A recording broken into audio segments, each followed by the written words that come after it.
Hi, I'm Richard Weiss, former president of the Explorers Club, and I'd like to welcome you to the Explorers Club 50 lecture series. If you're new to the club and to the lecture series, I'd like to welcome you and tell you a little about ourselves and also about the Explorers Club 50.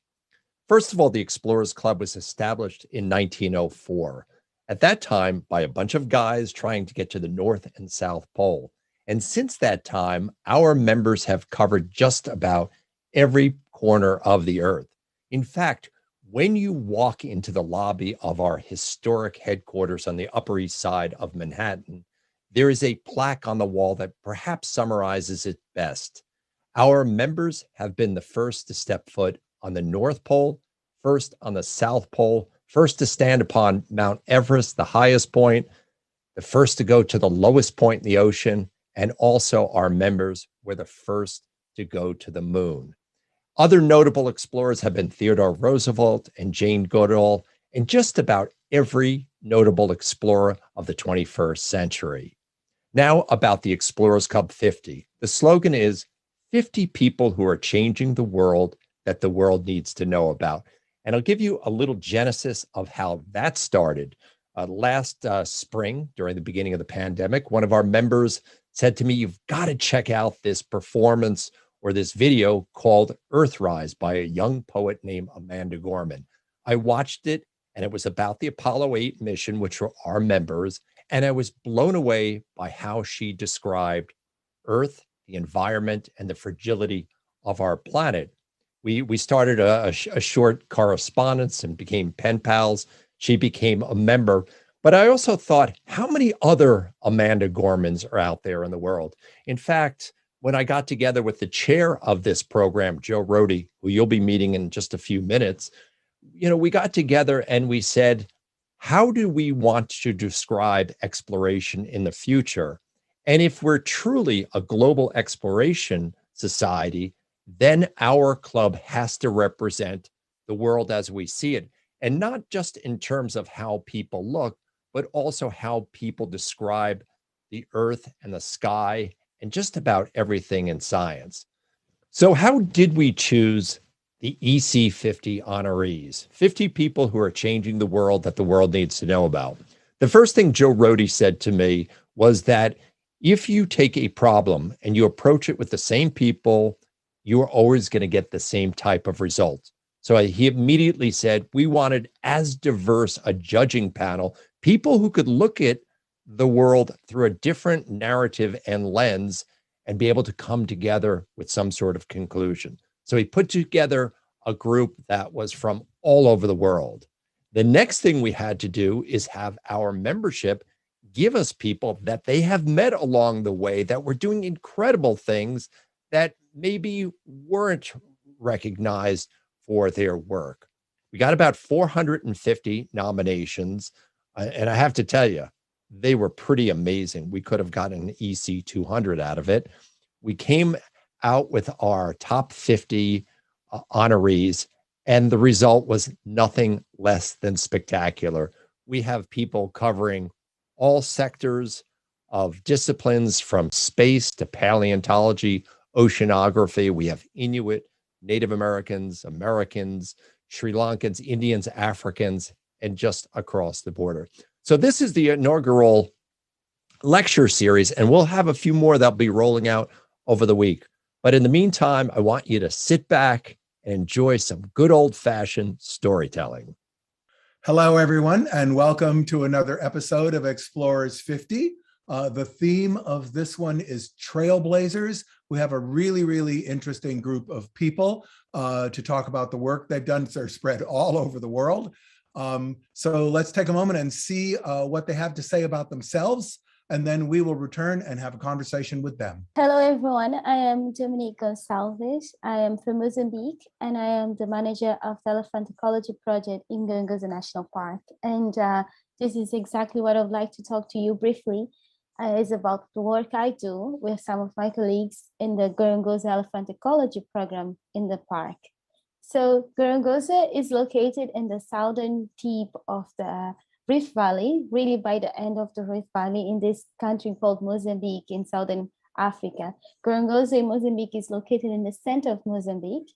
And the park itself has this amazing area that we call buffer zone. The buffer zone is the area where is basically a buffer of the core protected area and other parts of the country with a lot of people. So in the buffer zone is actually where we target most of our human developments, community development, community interaction activities and programs for the park. And this buffer zone is actually about 200,000 people living around this area, so around the park. So you will understand why this is so important for us, because we really believe that we need to create a virtuous cycle with the people who live close to our protected area. So in terms, conservation efforts can be also brought to us through them. So a little bit of history about the elephants in Gorongosa National Park. So the park, as many other protected areas in Mozambique, suffered a lot during a 16th civil war that we had in Mozambique. And that was from 1972 to 1992. And during this time, during these 16 years of civil war, of course, a lot of people died, about 1 million people died, but also we lost lots of our natural heritage. In Gorongosa, for example, we lost 90% of our large mammals, including elephants. And the elephants were not just, they were not just killed for the meat and opportunist circumstances, but they were actually targeted for the ivory. So the soldiers could buy guns and weapons to keep fighting the war. So before this war, we had about 2,500 elephants in the greater Gorongosa region. And now, after the war, we were left with less than 200 elephants in that area. And the elephant population that we have now, that actually numbers about 800, which is a great increase from the 200 that survived the war, has shown many characteristics that I can tell you more about that. And if you've been seeing some recent news, you'll see that an amazing paper just came out exploring how that intense conflict and war had an effect on the phenotypes and genetics of our elephants. For example, having a lot of tuskless females in our population. So since the restoration of the Gorongosa Park in 2008 until now, our wildlife numbers are increasing. And not only elephants, but carnivores and many other species. When the restoration started, we had about 10,000 animals only, but now one of the last counties counted about 100,000 animals, including large mammals. So this is a big win for us. However, things can be a little bit more complicated, because now not only elephants and big animals are coming back, but there's also a lot of people around the park. As you may remember, I did mention that we have about 200,000 people living around the park. And it's really necessary that people and wildlife can create coexistence and live in harmony in that area if we want for the wildlife to be preserved and protected in the next years. So the Elephant Ecology Project focuses on 3 main activities, one being the assessment and monitoring of the recovering populations of elephants, supporting the coexistence team, and also supporting health education. The way we do the assessment and monitoring of our recovering population is mainly through tracking, and we use GPS satellite collars to actually know, to target some big individuals, lead females or lead group leaders or matriarchs of the groups or different groups or family units, to really know where they're going, what they're doing. And this is very important, because knowing where elephants are, and it can tell us a lot of how to better protect them, what's really important for them in terms of habitat, and especially how to mitigate or to completely avoid situations of conflict between people and elephants, or elephants and people livelihoods. So this is one of the most recent pictures of what we did 2 months ago, actually, when we recolored our first ever colored matriarchs. So this is basically the same elephant recolored 3 years after the first coloring, where we actually learned a lot about her new movements and her family units movements. The other work we normally do, of course, is the ground monitoring. So yes, coloring elephants helps a lot knowing where they are, but it's not always that we can really act in a quick manner to really avoid circumstances of conflict or circumstances that the elephant may be at risk, such as protections. So we do keep, when possible, we keep tracking them. The ones with collars is easier, of course, because we can try see where they are and try access to them. Having a collar doesn't really mean that you can go to an elephant, because sometimes it's in a completely inaccessible place, but we still keep an eye on all other elephants with or without collars, just to see how they're doing, their body score conditions, the relations, who is with who and around that area, and if they just look okay, and also to keep our recording of each individual identification and also behavior. The third, the second actually, and activity that we do, this is an activity that is not only done by the Elephant Ecology Project, but this is a multi-sector activity and involves many other departments of the park, and we help with our expertise and our basic monitoring as well of the coexisting strategies in place. As you can see, this is just a group of people checking on beehives. This is a beehive fence, and it's one of the most famous deterrents for elephants entering into crops used to date. And this is basically beehives hanging and linked by these ropes and blocking a passage of elephants, for example. And if the elephant tries to cross it, and it's going to shake all the beehives, agitate the bees, and they get stung. So it is quite an interesting behavior, and it was firstly proved in Kenya, and we've been using it, and it's also been showing great results, not only in reducing the conflict, not only reducing the times the elephants are entering into crops, but it's also fostering a lot of community kind of leadership and collaborative, interaction with the park and with themselves. And this is also bringing a lot of gender equity in those communities, because beekeeping is normally traditionally seen as a men activity. And now we have a huge group of women also joining and doing excellent work. This is, I hope, displays. Yes, this is just one of the visual things that we can see when elephants approach the beehive fence, and how they just stare there and trying to investigate what's happening. This is a short one, but we have many others that you could see actually the elephant really being scared and running away, and certain bees coming out. The third and one of the most dearest activities to my heart, to be honest, is the support of girls' education with the Girls Club. And this has been only possible from this year. And so I'm also very, very excited to talk about it, because this brings together women that work in the park in different departments, such as scientists, guides, veterinarians, human development, nurses, and operations, everything, tourism, and all kind of activities, and basically all kind of professionals in the park with women, and then we bring them together to basically foster the how can I say, to foster the need or the wanting, the winning of girls to stay in school, and also perhaps going into the conservation field.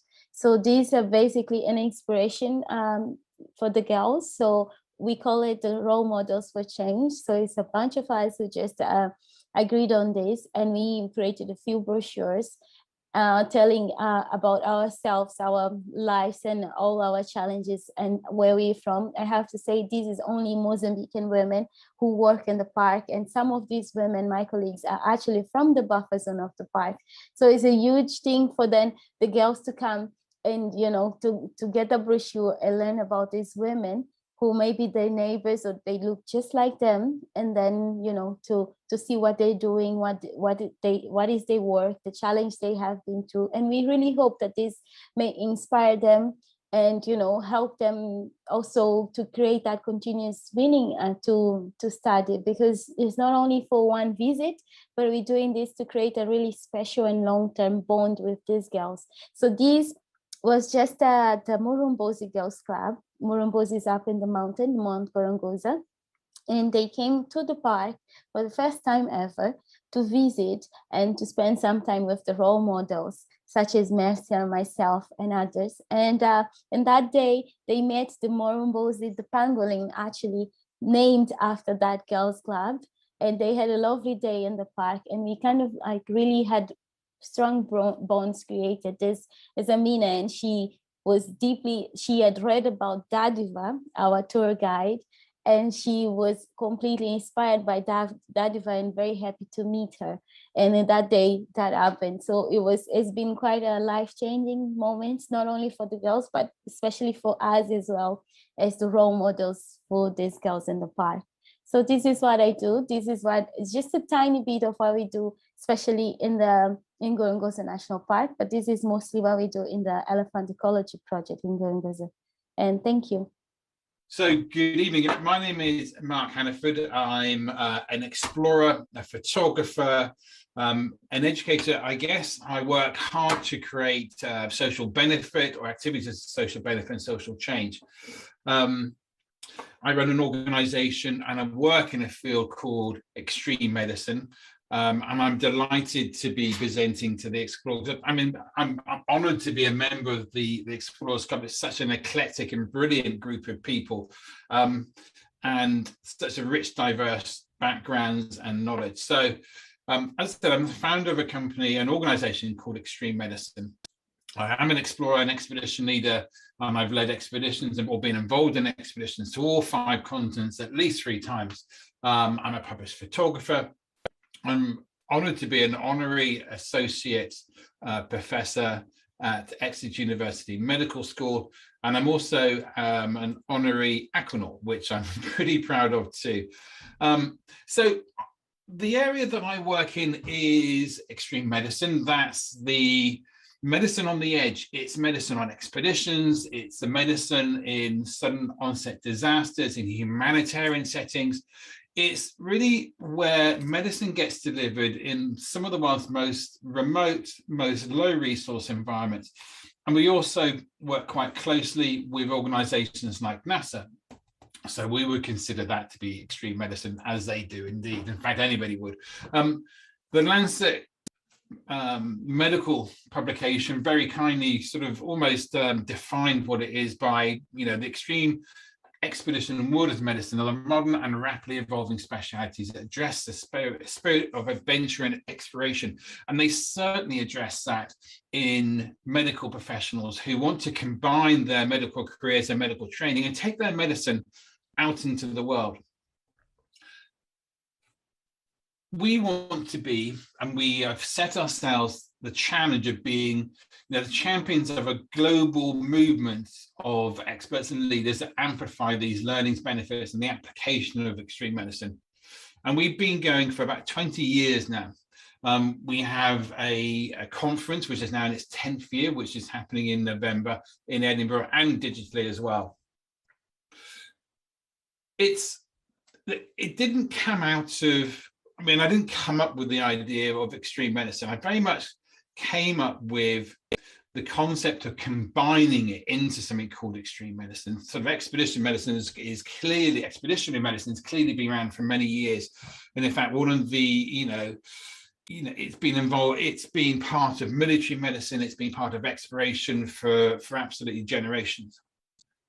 But what we found, and in my background, working with and wanting to take on expeditions with me, expedition doctors, medics, paramedics, nurses, that the knowledge was very much siloed in these different silos: pre-hospital medicine, in military and tactical medicine, in space and aviation. We wanted to build a global community where that knowledge was shared, where research was stimulated, where networks and business cards were exchanged, so that a military medic who wanted to work in a humanitarian setting could find a pathway, and not dissimilarly, a disaster and humanitarian medic who wanted to work in the expedition medicine field could also find a pathway. The skill sets and personalities are very, very similar. And we wanted it to be a greenhouse in which, the next generation of multidisciplinary medics who were capable of working in these extreme environments could find a home, could find a voice, and and the community would be the spokesperson for those. I'm just going to show you a quick video. Some of you will recognize it, but I think it highlights quite aptly what Expedition is all about. Tens of thousands homeless, and many more still unaccounted for tonight after the worst disaster in Nepal. The worst disaster ever on the mountain. Get it! Sniper! Everybody's got to be ready from now on. I mean, you never know what's going to happen from now on. And now out of control in West Africa. Guinea, Liberia and Sierra Leone are the countries most. Nearly 600 cases of Ebola have been confirmed in Guinea, Sierra Leone and Liberia.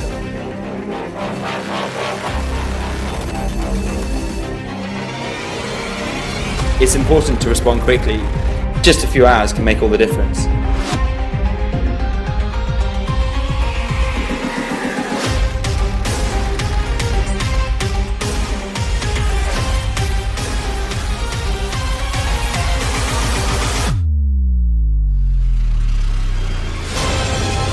A really dynamic, it's an ever-changing environment, and it presents particular skills. I quite like this sort of cartoon from the Victoria things. This may be perilous and excellent. The challenge is what we want. It's where your training prepares you for the unexpected. And I think this kind of next video is a good example.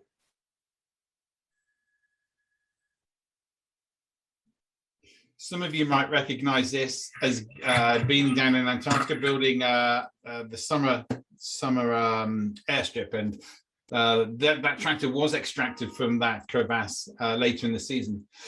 But this is circular for us. Medics who go on these and engage with these experiences, come back better medics. It's the development of all those sort of other non-medical skills that they develop, teamwork, sort of problem solving. They come back to their normal medical careers, with more skills. And we do that through courses. We run courses all over the world, in Arctic Norway, with polar medicine in Costa Rica, jungle medicine in the deserts of Oman and the sort of mountains of Nepal.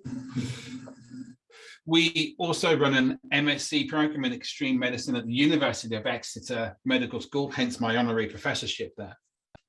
And we run the world's biggest gathering of like-minded medics, where they gather at the World Extreme Medicine Conference, this year, and he'll be interviewing astronauts aboard the International Space Station on a live link from there.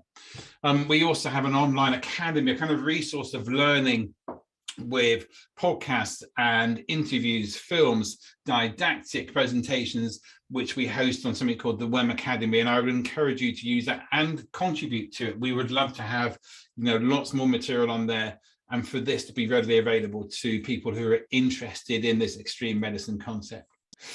Working with NASA has given us a wider view, and our bedroot is to push boundaries and to challenge silos and to break down silos, make new networks, and to wherever humanity goes, medicine must follow. And as we go into a new era of space travel, that's never been truer than it is right now.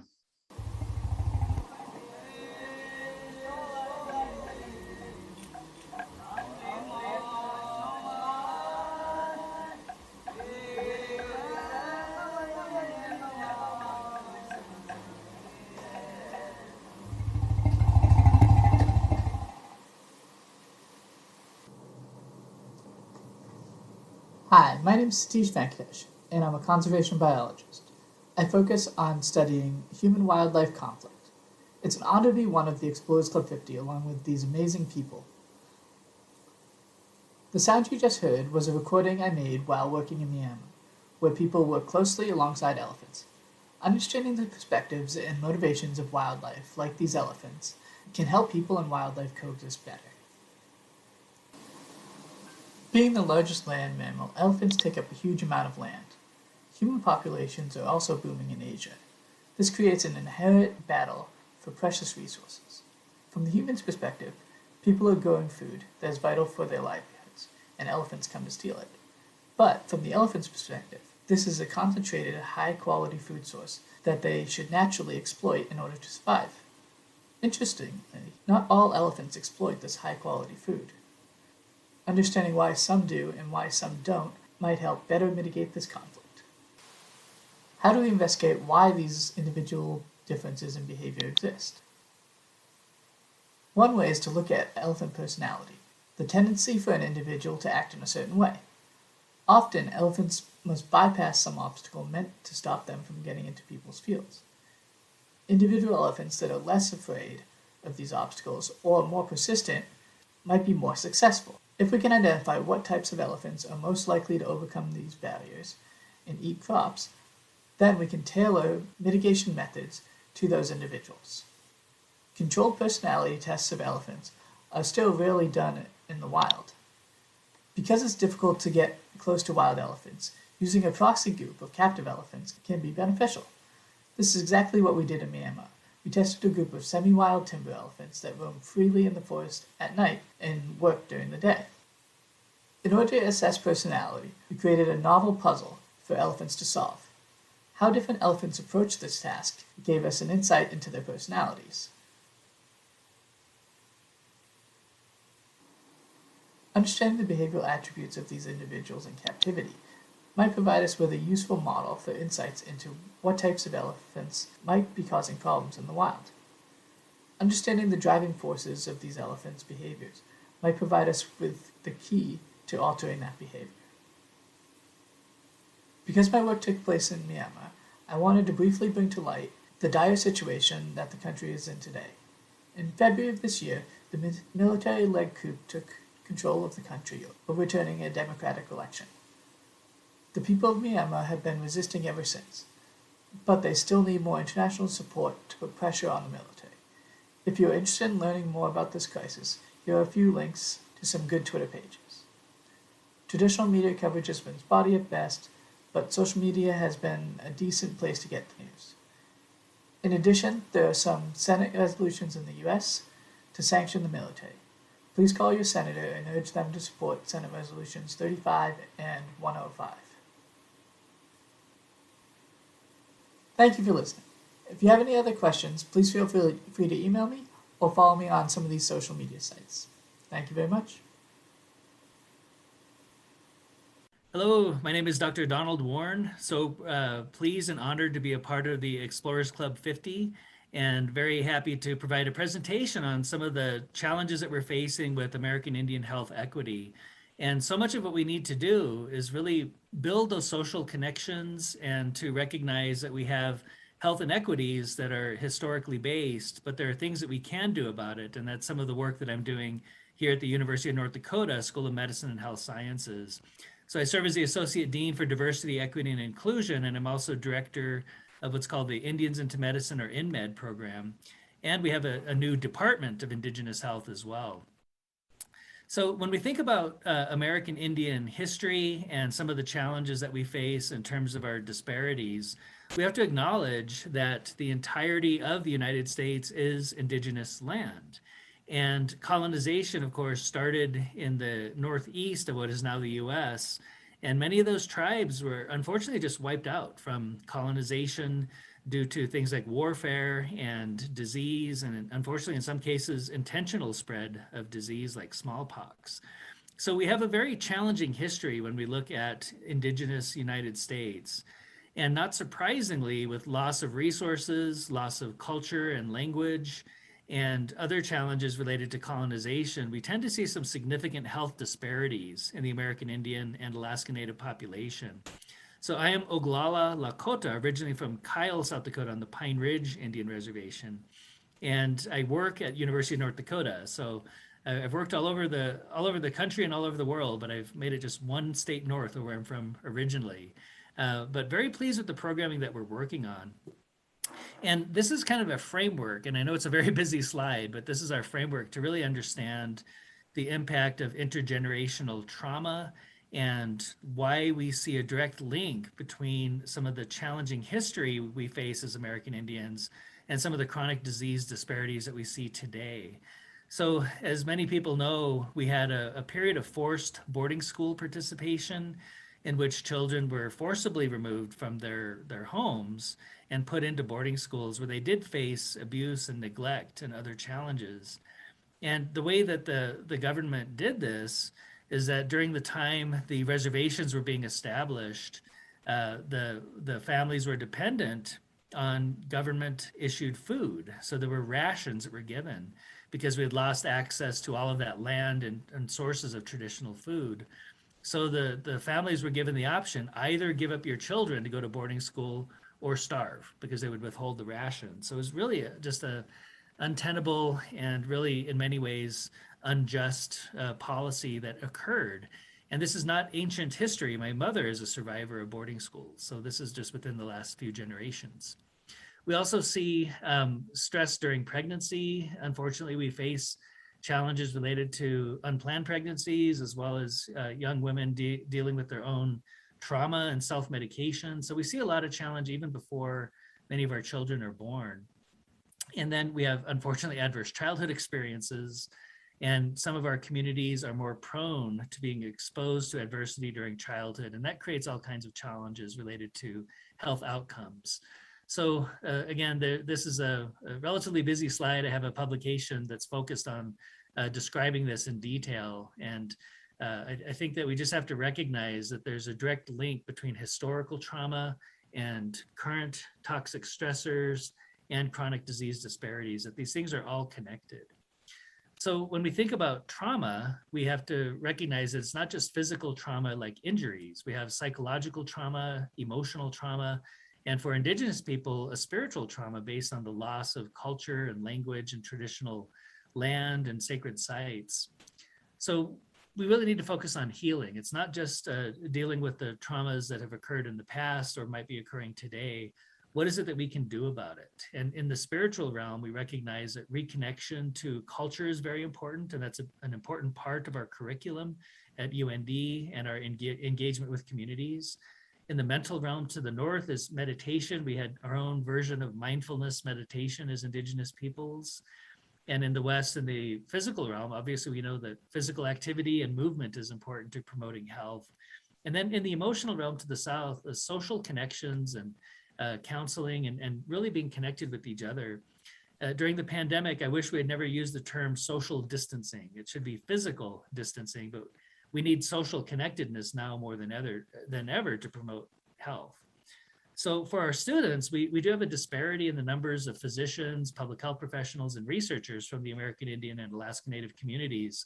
So we have a formalized student support process in which we take a holistic approach and recognize that in the spiritual arena, our students need cultural support. So they need to be able to work with cultural advisors, medicine people, elders, and we provide that as part of the student support. In the mental arena, they need academic support. A lot of our students come from disadvantaged backgrounds in which they might not have the same type of preparation from primary school. So we do provide tutoring, and we encourage our older students to help the younger students as well. In the physical arena, our students need financial help. They're coming from impoverished backgrounds and limited means. So we do have an entire area of work trying to promote more scholarship opportunities for our students.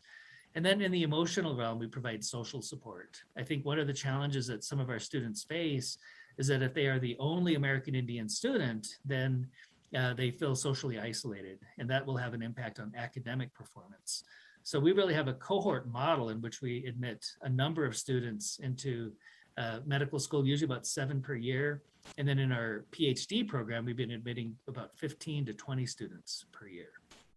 This is a picture of some of our graduates from pre-pandemic when we could gather together, but these students are just wonderful. They're very intelligent, they're very energetic and eager to make a positive impact on the world. And as an educator, that's the goal, is to ensure that the next generation of professionals is doing the work. So I mentioned our Indians into Medicine, or InMed program. It's been in place since 1973, so almost 50 years. And we've now graduated, that number needs to be updated. It's actually over 260 physicians who are American Indian or Alaska Native. We also have an Indigenous Health Master of Public Health specialization, so our MPH students can focus on Indigenous health, and a brand new, as of 2 years ago, Indigenous Health PhD program. So we now have 34 PhD students in Indigenous health.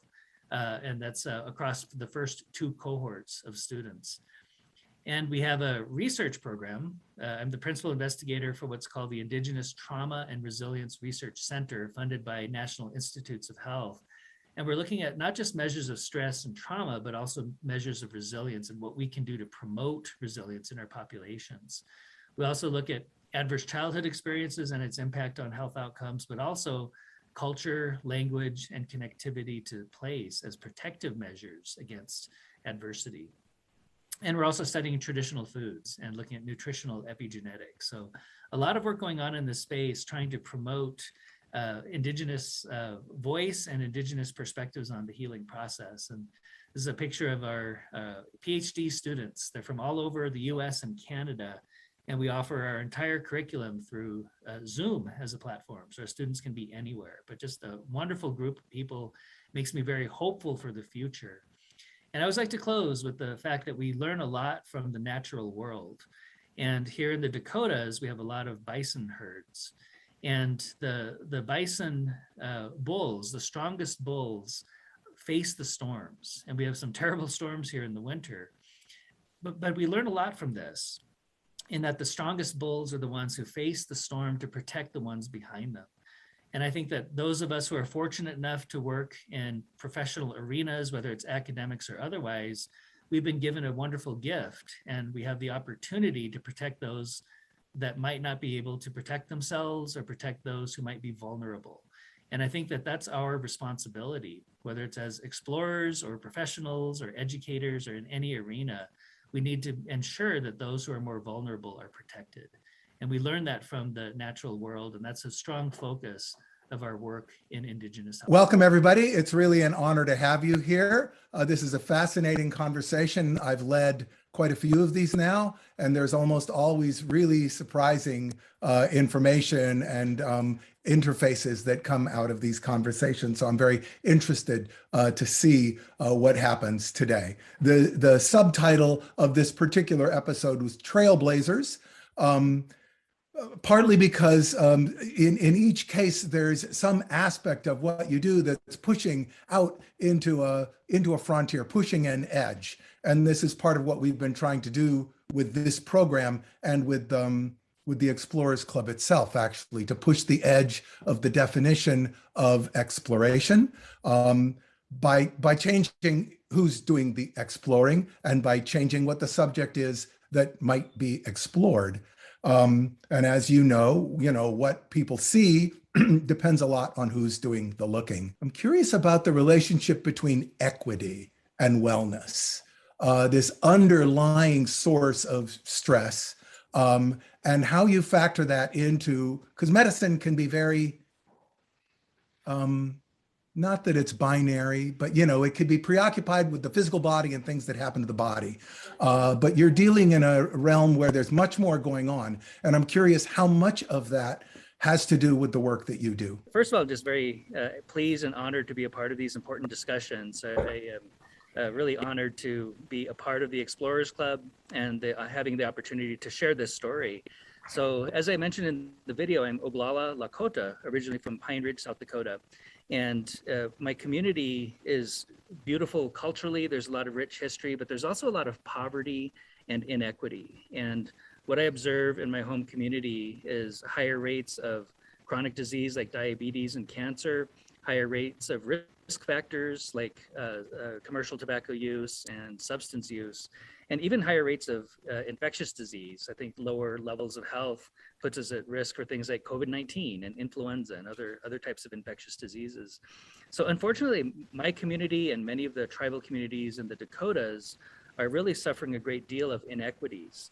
And when I think about that, we have challenges related to our health system, but really the challenge is not that we don't have enough doctors, we don't have enough public health, we don't have enough of the basic infrastructure that can promote equity across health, education, economics, and social factors.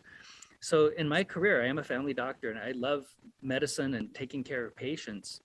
But I also realized early in my career that we have to work further upstream, and we're not going to do things like prevent diabetes in the hospital. That has to be done in the communities. And there's a lot of policy basis for that.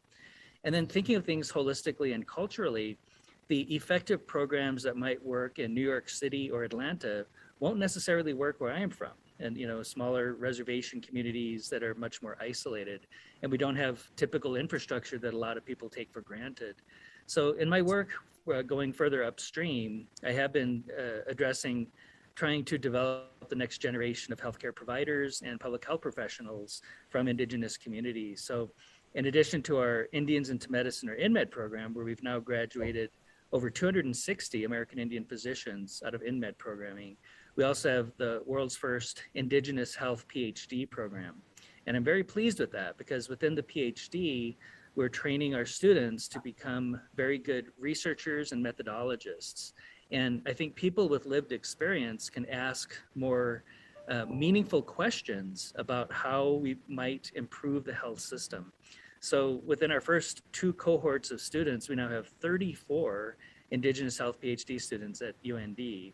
And of the 34, 29 are Indigenous people, and the others are really strong allies. And I'm looking forward to building more cohorts and more well-trained people to address these issues, because one person cannot do it alone. And from my perspective, it feels like we have 1 million days of work to do. And for me personally, if I'm lucky, I have 6,000. So we'd better have an army of people willing to work in this space. And that's been what I've been most pleased with, is the faculty we brought on board who are Indigenous and non-Indigenous allies, but also the students make me feel hopeful for the future and promoting equity. You mentioned something about lived experience, which makes me want to go to Mark for a second, and extreme medicine. How do you deal with lived experience, physical experience, in the lateral information trading across all these silos of people and the issue of medicine, health, technical, et cetera? Thanks, Joe. And like Donald, it's an amazing privilege to be here this evening, joining you, and to be a member of or fellow of the Explorers Club. So thank you for the opportunity.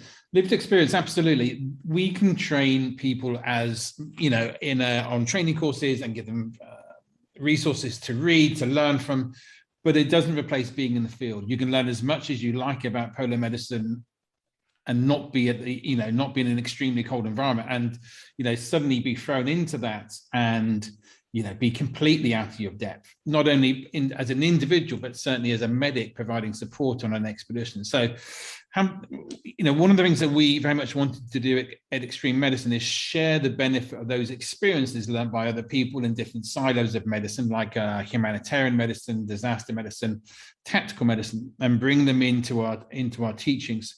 So, the way in which we teach is highly experiential. So we are taking people into the extreme cold and doing courses in northern Norway, up in the Arctic Circle. We are taking people to the jungles of Costa Rica and to the deserts of Oman, to Nepal. The idea is not to provide them with, I don't know whether this expression translates into an international audience, but a beasting where, you're trying to see how fit people are, how mentally tough they are, because the opportunities in extreme medicine, as Donald has highlighted, they're multifaceted and can be applied in many different environments. So you don't need to be the person who's able to carry your rucksack for the furthest and fastest distance. It's about your mental attitude, as you said. I know Amundsen, said that the basis of any successful expedition, I can't remember the exact percentage, but is essentially 80 to 92% is what's in your head, and the rest of it is kit and training. But it's all about the mental attitude, and it's trying to prepare people mentally for the rigors of what they're doing, both by training, but also exposing them to the realities, because extreme medicine is often a lonely and isolated job, and you're the one person with a lot of responsibility under immense stress. You haven't slept, you haven't had proper food. All of that comes together, and it's about sort of highlighting that it isn't all, gin and tonics on the sunset on a sandy beach in the tropics. It's very much about the reality of medicine in extreme locations, both the positive and the negative. Indigenous knowledge about where you are, what it is like where you are, and the ability to either come to grips with it, understand it, know it, respect it, or disregard it, can lead to situations that then lead to crisis, that then lead to injury. I mean, I had an incident on an expedition I was on, a very, very prominent herpetologist who had experience in jungles all over the world, but not in Nepal. Hiking in the mountains with the Sherpa as a guide. Sherpa's saying, stay on the trail. The guy's like, oh, I've been to jungles everywhere. I've been all around. I've been in valleys. Goes off the trail. He's used to U-shaped glacial canyons. These are Y-shaped river cut canyons. 3 minutes later, he's sliding down a slope, hits a vine, dislocates his shoulder, breaks his hand, and is suspended over a cliff. And that Sherpa has to go get him.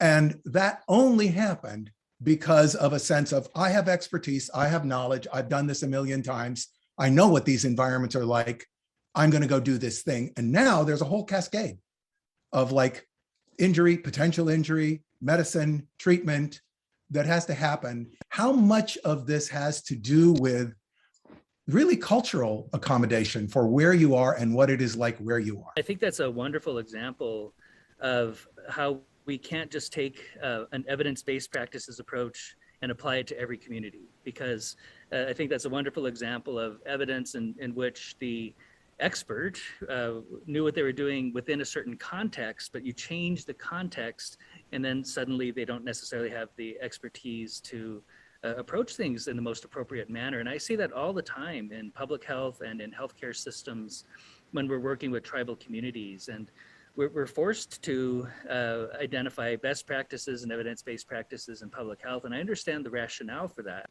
However, if a program is working effectively in one part of the country with a very different social and cultural context, it doesn't mean that it's going to work in our populations as Indigenous people in the Northern Plains, for example.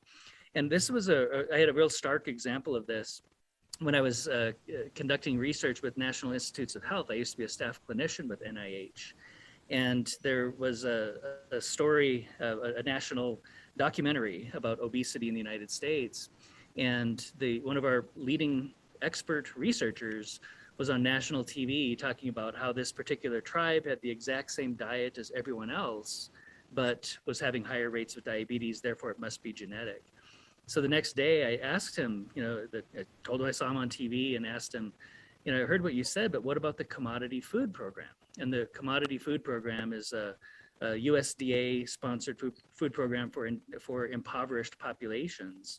And it is not healthy food. And I asked him, well, what about that? Because it's so prevalent in the reservations. And his response was, what's the commodity food program? He had no idea.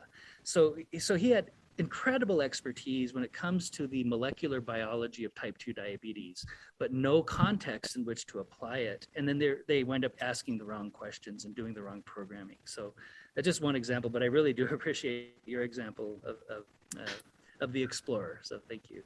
I'm going to switch over there to Sateesh for a second here, because again, this issue of Indigenous people and their point of view, people who live in the place and their point of view, and elephant-human conflict, large mammal-human conflict, and the nature of these conflicts is more complicated, I think, than people often give credit. So I'd love you to just talk about how again, the local and Indigenous population and their interface here factors into the study that you're doing of elephant behavior and personality. Yeah, thanks, Jeff.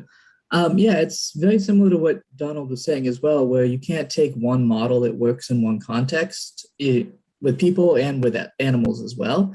And you have to kind of look at how each context works, and you have to investigate each group individually and find out what methods and systems work for that population. And I think that works both with people and with animals in the context of like human-elephant conflict, in the sense that, you have different values in each country where there is human-elephant conflict, and you have to figure out what those values are, what people need in order to like avoid this conflict. So if there's elephants coming into people's fields, obviously that food is a very valuable resource for those people. And also that food is also a very valuable resource for those elephants. In some contexts, there's a lot more pressure for elephants to find food, or food is more distributed or scattered between human land. So finding that food and acquiring it is much more essential. So you have to look at the motivations of those elephants and those individuals and see what is causing them to go into those fields and what is their motivations. And then in the same sense, as you were saying with personality, it's kind of the idea of looking at personality is basically looking at characteristics of these elephants and saying, okay, what makes these particular elephants more likely to cause a conflict than others? And as you said, like usually Indigenous people or people living close to these elephants do know which elephants are most likely causing problems, because typically these same elephants are coming by all the time. And we want to find out what about these elephants' behavior really makes them more likely to cause a conflict. And in different contexts, are these particular behaviors the same, or are they different? And then how can we use this type of behavior to find a mitigation method that like specifically addresses these elephants? So the idea is to find like solutions based on the specific problem in each specific region. I have to assume that becomes vastly more complex than a categorical solution that treats elephants as a species. And therefore, how do you, I don't know, standardize, mobilize programs like that? I'm interested in how they can become effective if they are so particular. Yeah, it's a good question. And I think like that's one of the problems that we've been running into, is that we're looking for one solution that solves everything, and that works in every context. And that's not always possible, especially with different communities. Different communities have different means. So, you know, an electric fence with a ditch and like some sort of like alarm system might be an effective solution in one area, but it might be only effective if you've got the means to maintain that fence and that system and the money to repair it all the time. And in other situations, that might not be a possibility to maintain that sort of mitigation method. So you have to find another solution that works for that context, both on the elephant side and the human side. And I think, yeah, as you were saying, it's very difficult to find a solution that kind of fits everything. But the idea that we're looking at is that maybe there's consistent behavior. So maybe an elephant that is more exploratory or more neophobic is more neophilic. So they like something that's new, or they're more exploratory. They're more likely to solve some problems. So if there's an object at this barrier, some of those individuals might be more likely to try and bypass it, while others might be less likely to bypass it. So if you can identify where those problem areas are, or where those problem elephants are, you can kind of develop solutions to those individuals. And then if we can see like similar patterns in different areas, then you can carry that over to other areas. So the idea would, instead of developing solutions that are consistent over all contexts, you'd be developing solutions for specific personality types. And then that would be consistent for other locations with those personality types. Go ahead. Sateesh, are you finding similarities between Indian elephants and the similar problems that we have with resource conflict in Africa with African elephants? Yeah, I mean, there's definitely similar problems. I think the context and how people manage elephants are slightly different because, you know, in Africa, there's a lot more space and also a lot more national parks and stuff like that. So I think the landscape is a little bit more fragmented in Asia. So I think how you deal with the problems is always a little bit different. But the problems are essentially the same, and hopefully finding the same solutions would be similar. You had mentioned one theme that ran through there, which is the means to maintain technical solutions. There's this problem sometimes with crisis communities, Indigenous communities, poverty communities, where the solutions bring with them technical means, and just the ability to maintain and sustain, either through expertise or physical material, to sustain these things doesn't exist within the community. And how much does that impact strategy to drive towards strategies that are able to be maintained at a local level with local means, compared to importation and then this sort of constant external pipeline of maintenance? I'll start with Don. Yeah, that's an excellent question and really good observation. And that when we think about the health systems we need to implement, it's not one-time investments and then we fixed it. It's ongoing investment in infrastructure for health services, but also we know the educational system in a community correlates with health status. The better the educational system, the better the health status, and vice versa. But we also need economic development. We need to recognize that economic development and sustainable resources are also a public health intervention. So we have to have a much more holistic approach. And for our purposes, the real goal that we have out of UND is to try to build sustainable solutions through workforce development and education. And then our students are getting very good training, not just on the research side and the clinical side, but also training in policy and policy evaluation, as well as program evaluation, and also leadership and ethics skills. So we need all of that infrastructure in a very holistic way to make it sustainable, because you're right, if you do it just a one-time investment, that's not going to be sustainable and not going to be a long-term solution. And we need internal solutions. We can't expect external forces to resolve the challenges. We have to build it from within. So that's been our goal through our educational programs, but I think that's a very good observation, Joe. Mark, I mean, I know the situations you deal with, crisis situations, expeditionary situations, they're a little spikier. They don't necessarily imply these long sustainment things, but I bet there is something in there about simplicity, localism, etc. Absolutely, and spiky can certainly be an adjective that can be used. But you're right, we tend to be there for quite a short time. It's expeditionary medicine, so we're passing through. It does have direct relevance to disaster and humanitarian medicine, although I would say that the bit that we concentrate on is that sudden onset disaster, so almost the first 2 weeks. But you're absolutely right. In order for those first 2 weeks to be sustainable in a long-term platform, you know, the immediate response needs to auto cater for the long term. So you need to be putting in systems and responding with resources and systems that can be sustained. And often as not, it's more that sort of primary care. The thing that makes the news is surgical teams and tents and, you know, the stuff that looks great on the news. But actually, the reality is, you know, people are still having babies and giving birth during earthquakes and floods. They still have physio problems. They still have broken, you know, of course, they have broken limbs as a result. So it's that primary care stuff that is often slightly less sexy, slightly more neglected. You know, physiotherapists are of a huge need in both disaster and humanitarian settings. But in an expeditionary setting, of course, actually part of your consideration is, especially when you're working with a local community, is what you're doing sustainable? Is it fair to the individual because you're giving them short-term relief, but actually not dealing with the long-term?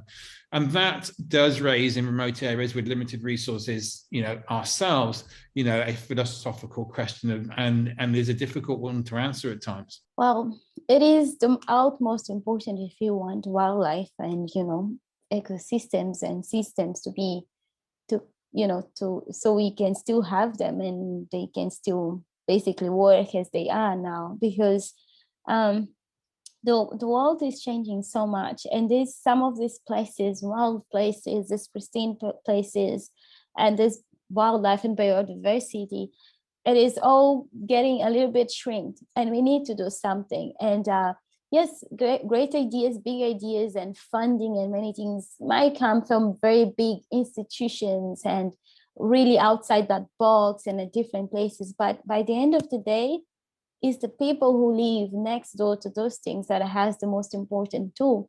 You know, they are the ones that can actually destroy that, or making sure that that place or wildlife or biodiversity continues after generations after generations. We now fight with big things such as climate change, and although the impacts are global, some of these communities, some of these people are feeling way worse, and they are living next to this pristine area and this, and this park or reserve and amazing biodiversity and wildlife. And it's time past now that the people who live next door to these places didn't get any benefits. Now we need to provide benefits. It should be actually a human right that if you live next to a place like that, you have to be able to have benefits about it in a sustainable way. And the benefits is not only about tourism revenue. It's not only, money. Benefits can be many, many other things.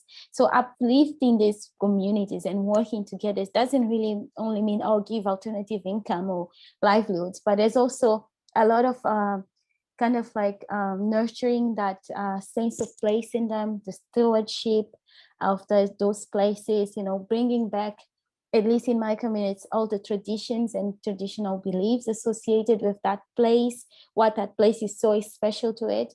And of course, we do touch a lot of the, let me say, human development and alternative livelihoods and everything. But and the way we do is that when you're doing that, and people are also seeing the benefits of all that, they also at the same time kind of growing even more that love for the place. So that's why I think it's so important. One of the most rewarding things for us now is that before we start to work out with our communities in this deep manner with beehives and many other things we do today, conflict was mostly seen as a park problem, for example, and elephants as a park problem, things like that. And all they did was mostly point fingers.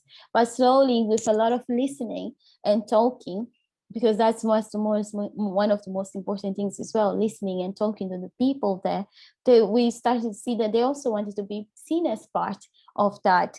And with a lot of work, we were now able, and we sometimes hear them saying that, what can we do? These are our elephants, these are our animals. We live together here since ages ago. So this is the way we go from now on.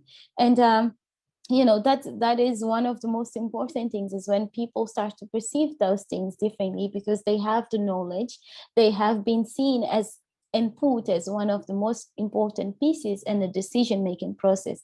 And that's what is very, very important when we just talk about working with communities or community collaboration. It's not just ticking boxes, but it's definitely, yes, providing the benefits, making them feel, giving them the power to be also a decision maker in the table and making decisions about it, giving them the tool, the knowledge of how to get there and what to do, and also being part of all these efforts, because, it's also most of it depends on them. Don't want to make it sound like everything I ever did always involved a disaster, but I mean, I remember being on one Himalayan expedition, and village people brought to us a woman with terrible burns, and we had burn cream because we're not dumb. We're traveling in the middle of nowhere. We have burn cream, so we're using up every ounce of these burn salves on this woman's massive wounds, and the liaison officer is over the side going, we could use honey for that, and we're like, no, we have burn cream, until we had none. And and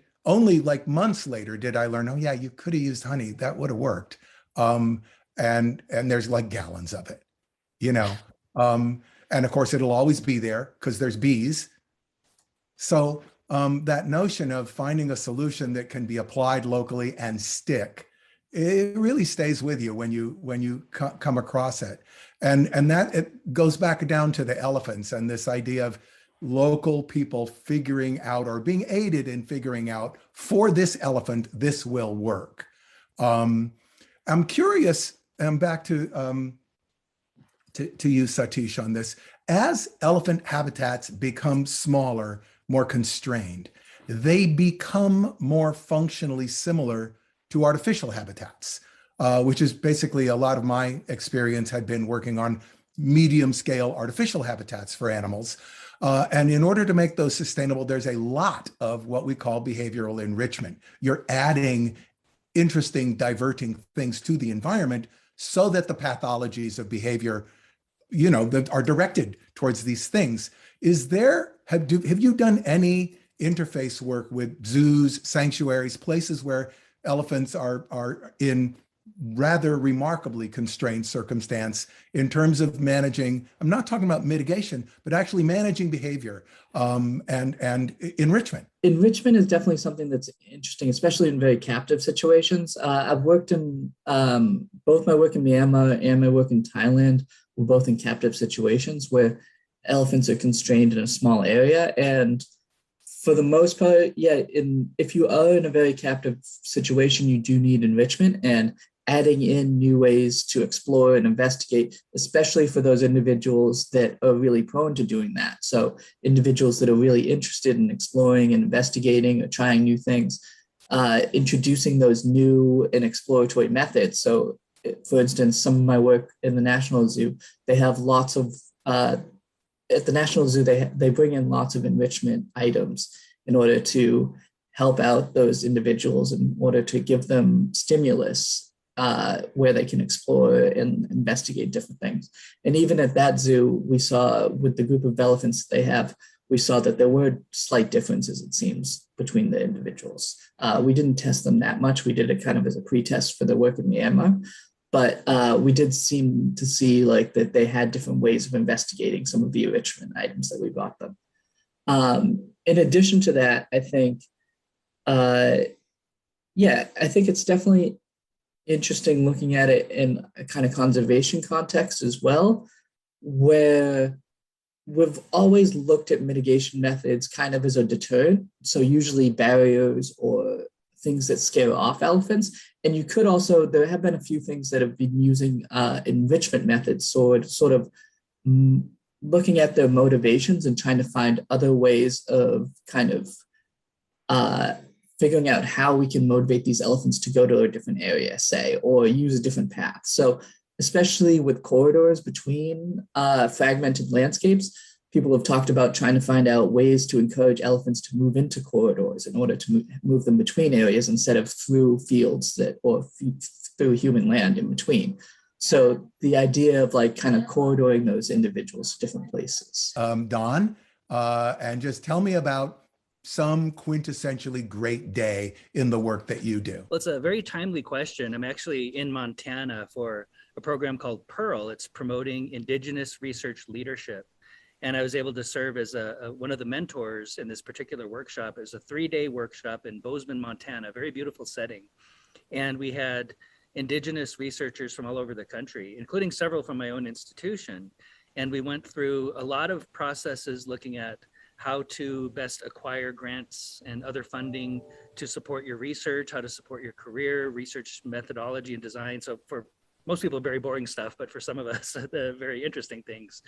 But what was fascinating and wonderful is the integration of culture and spirituality and prayer and ceremony throughout the 3 days of the workshop, but also as part of our plan to move forward with conducting culturally appropriate research. So it's a timely question because I'm just actually at the airport heading back to Grand Forks, North Dakota, back to my typical day job. But these types of opportunities where we can bring together people who are of like mind, but perhaps spread all over the nation, these are incredible opportunities. They're just a wonderful way to bridge the whole arena of scientific research and Indigenous culture. And Sateesh? I'll give you 2 examples, I guess. One would be when I'm doing some of these experiments with looking at personality and we're coming up with a problem, like a puzzle box or something like that.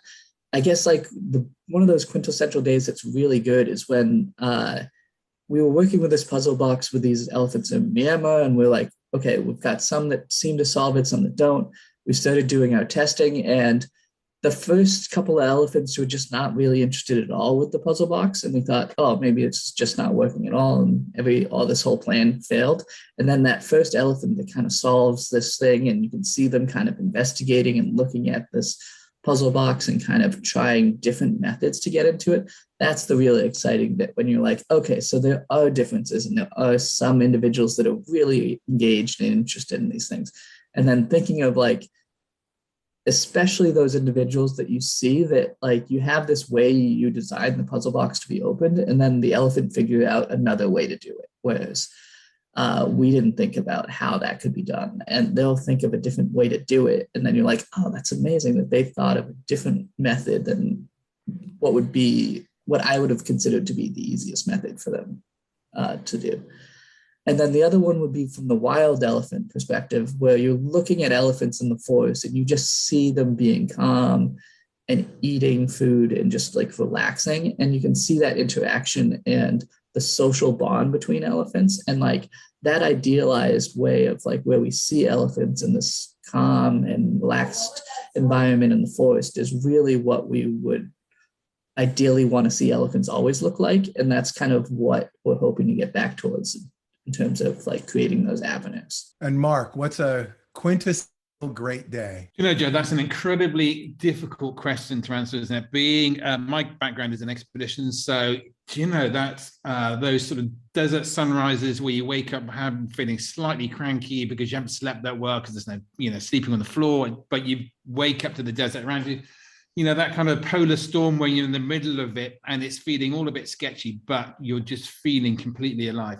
But in terms of the relevance to this particular conversation, I guess the bit, you know, I have to say, I think I have one of the world's most perfect jobs. It's varied, it's creating change, it's different every single day. But what underlies it, and going back to Sateesh, is the individual. So, you know, when we change, when we have young medics coming in, not quite knowing how to combine their medical training, their medical career with their passion for adventure, for their passion for humanitarian, you know, wanting to use their medical training outside of their normal healthcare system and using it in low resource environments, either in an expeditionary manner or helping people.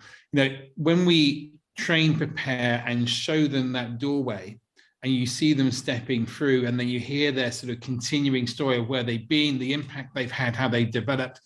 And for us, the journey is circular in so much as going off and having these, and I don't want to use this phrase, but these medical adventures, it's not that they're not that, they're much more impactful than that. But then they return to their normal, everyday clinical career, and they come back better medics because they've learned teamwork and they've learned empathy. They've learned to work in low resource environments. They've learned problem solving. They come back different medics. That for me is the most rewarding bit. And then seeing, you know, these young generations, which are the future of medicine, seeing them having an impact in the wider medical career, that's really quite an extraordinary feeling.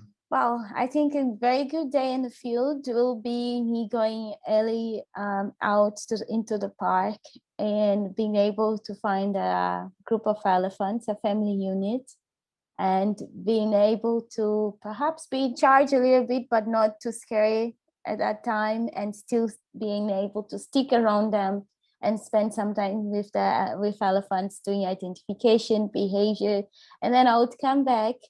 And in the afternoon, I would go to the community side and I would check on some beehive fences and with my community collaborators, colleagues. And by the end of the afternoon, because it's that time of the day, I would stop in a girls' club and just talk a little bit more, play, and yeah, that'll be an amazing day, I think. Another sort of interesting theme here, and I would love to pursue in this particular case, is, are there questions you as a group of people have for each other? Is there something you've heard either from watching the video or hearing the conversation that you would want to ask the other person? And part of the club, of Explorers Club, is the opportunity for lateral integration, lateral conversations, for unexpected learning. So I'm curious, you don't have to have a question, but if you have a question or a connection or a thematic idea that you would be interested in exploring with one of the other members. Yes, I do. And if it's okay, Sateesh, what might we learn as humans from the way elephants interact with each other? And it might be a difficult question just to think about, but we in Lakota, my tribe, and in other indigenous populations, we learn a lot from the natural world and observation. What might we learn from your observations of elephants? I mean, it's interesting because they are so similar and so different at the same time. There's so many similarities that we can see with elephants and their social bonds and their social context. And just, even though, you know, they don't have the same hands and legs that we do, but they do have that trunk, which seems to be able to do everything that a hand can do.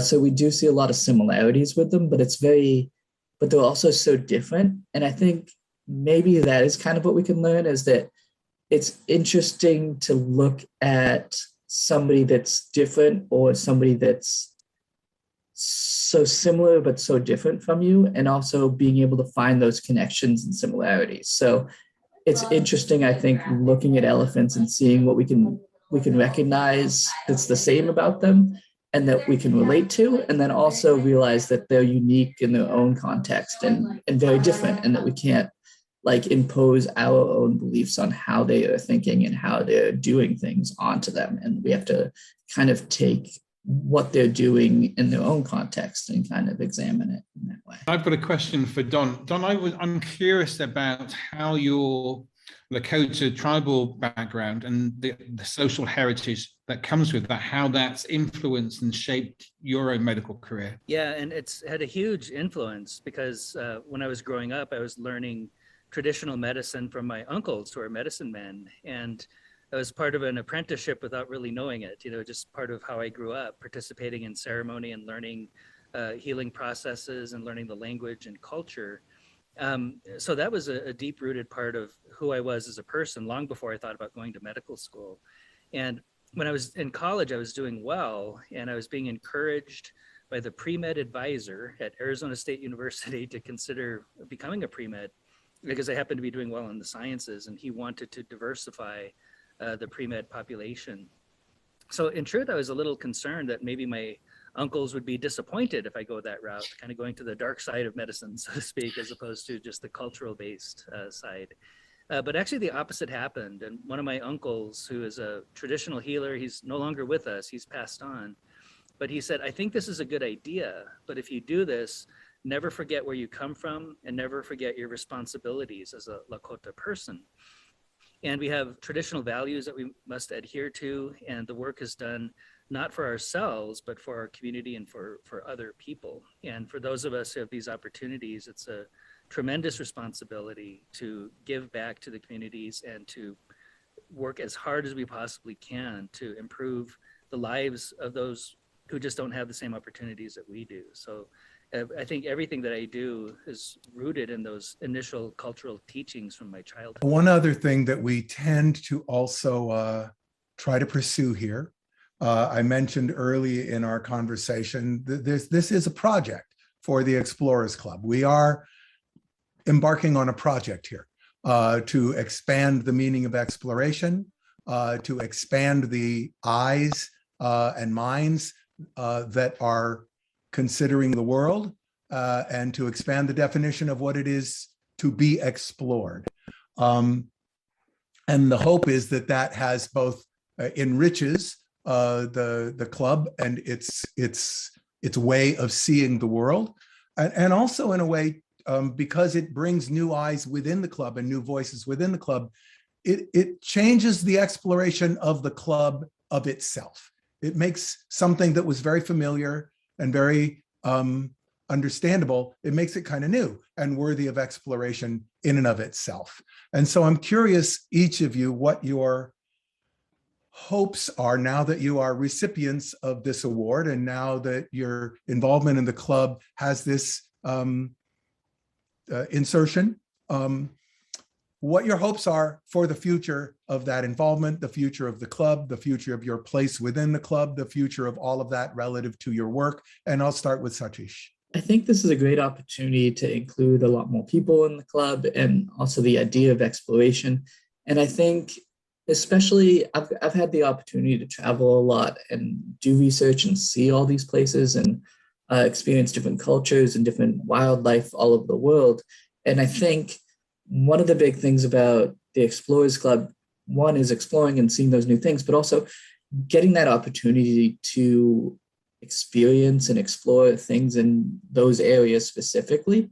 So I think one of the things that'd be great to see in the Explorers Club in the future and now as well, I think this Explorers Club 50 is doing that, is people kind of exploring their area. So kind of exploring ideas more than exploring places, and that you don't have to necessarily go places and do some like crazy outlandish thing in order to be an explorer. You can explore ideas and you can explore pursuits and like ideas for the future, and that is kind of exploring, and that can be done at a local level, at a small level, and in small ways sometimes, and that's still exploring. And Don. Yeah, that's a wonderful question. I think that in many ways, Indigenous populations are kind of romanticized and thought about as being just in a historical context and not in a modern context. And I think that puts us at a disadvantage when people have their own biases or assumptions or prejudices about who we are as people. We're here now, we're here today. We're here as part of the modern context of the world and certainly of the United States. And I think what we need to explore is how do we integrate the best of modern healthcare and public health principles, sociological principles, educational opportunities, economics, but also build that into the modern context of being Indigenous. But I also believe that we're in a renaissance of indigeneity. What's happening right now in the United States, the very first Indigenous person to be Secretary of Interior is Deb Haaland. That just happened last year. 2 years ago or 3 years ago, we had our first 2 Indigenous women elected to Congress. We have even TV shows now that are produced and starring Indigenous people.